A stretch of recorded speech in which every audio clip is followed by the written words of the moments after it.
Watch Polar Express. I'm going to read it. You ready? Mm-hmm. On Christmas Eve many years ago, I lay quietly in my bed. I did not rustle the sheets. I breathed slowly and silently. I was listening for a sound a friend had told me I'd never hear, the ringing bells of Santa's sleigh. There is no Santa, my friend had insisted, but I knew he was wrong. Late that night I did hear sounds, though not of a ringing bells. From outside came the sound of hissing steam and squeaking metal. I looked through my window and I saw a train standing perfectly still in front of my house. It was wrapped in an apron of steam. Snowflakes fell lightly around it.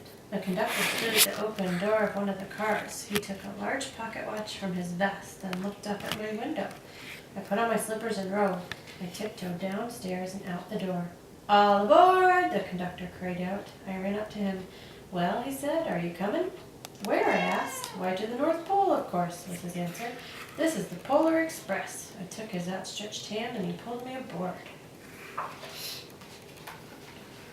The train was filled with all other children, all in their pajamas and nightgowns. We sang Christmas carols and ate candies with nougat centers as white as snow. We drank hot cocoa as thick and rich as melted chocolate bars.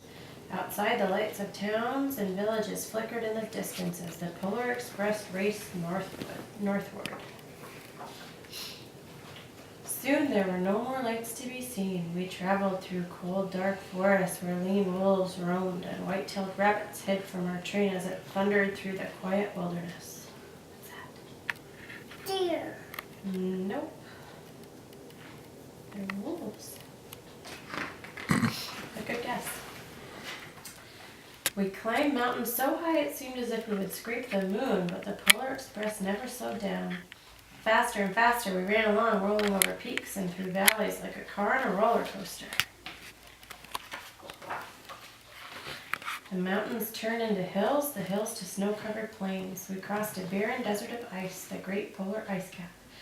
Lights appeared in the distance. They looked like the lights of a strange ocean liner sailing on a frozen sea. "There," said the conductor, "is the North Pole." "What are you doing down there?" "You want to bring your arm out?" Okay. He's like picking at his towel. The North Pole, it was a huge city standing alone at the top of the world, filled with factories where every Christmas toy was made. At first we saw no elves. "They are gathering at the center of the city," the conductor told us. "That is where Santa will give the first gift of Christmas." "Who receives the first gift?" we all asked. The conductor answered, "He will choose one of you." "Look," shouted one of the children, "the elves!" Outside we saw hundreds of elves.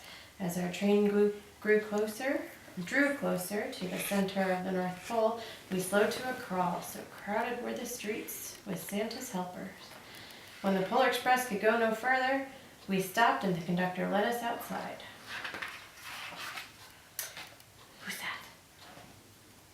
Who's that guy? What's that say? And that's not the lady. That's the Santa lady? Are these the Santa ladies? I still don't think they're ladies. We pressed through the crowd to the edge of a large open circle. In front of us stood Santa's sleigh. The reindeer were excited. They pranced and paced, ringing the silver sleigh bells that hung from their harnesses. It was a magical sound like nothing I'd ever heard. Across the circle, the elves moved apart and Santa Claus appeared. The elves cheered wildly. He marched over to us and he pointed to me and said, "Let's have this fellow here." He jumped into the sleigh. The conductor handed me up. I sat on Santa's knee and he asked, "Now, what would you like for Christmas?" I knew that I could have any gift I could imagine, but the thing I wanted most for Christmas was not inside Santa's giant bag. What I wanted more than anything was one silver bell from Santa's sleigh. When I asked Santa, smiled. Then he gave me a hug and told an elf to cut a bell from a reindeer's harness. The elf tossed it up to Santa. He stood holding the bell high above him and called out, "The first gift of Christmas." A clock struck midnight as the elves roared their approval. Santa handed the bell to me and I put it in my bathrobe pocket. The conductor helped me down from the sleigh. Santa shouted out the reindeers' names and cracked his whip. His team charged forward and climbed into the air. Santa circled once above us, then disappeared in the cold, dark polar sky. As soon as we were back inside the Polar Express, the other children asked to see the bell. I reached into my pocket, but the only thing I felt was a hole. I had lost the silver bell from Santa Claus's sleigh. Let's hurry outside and look for it, one of the children said, but the train gave a sudden lurch and started moving. We were on our way home. It broke my heart to lose the bell. When the train reached my house, I sadly left the other children. I stood at my doorway and waved goodbye. The conductor said something from the moving train, but I couldn't hear him. "What?" I yelled out. He cupped his hands around his mouth. "Merry Christmas!" he shouted. The Polar Express let out a loud blast from its whistle and sped away. On Christmas morning, my little sister Sarah and I opened our presents, and it looked as if everything had been unwrapped. Sarah found one last small box behind the tree. It had my name on it. Inside there was the silver bell. There was a note. "Found this on the seat of my sleigh. Fix that hole in your pocket. Signed, Mr. C." I shook the bell. It made the most beautiful sound my sister and I had ever heard. But my mother said, "Oh, that's too bad." "Yes," said my father, "it's broken." When I'd shaken the bell, my parents hadn't heard a sound. At one time, most of my friends could hear the bell, but as years passed, it fell silent for all of them. Even Sarah found one Christmas that she could no longer hear its sweet sound. Though I have grown old, the bell still rings for me as it does for all those who truly believe. Yay!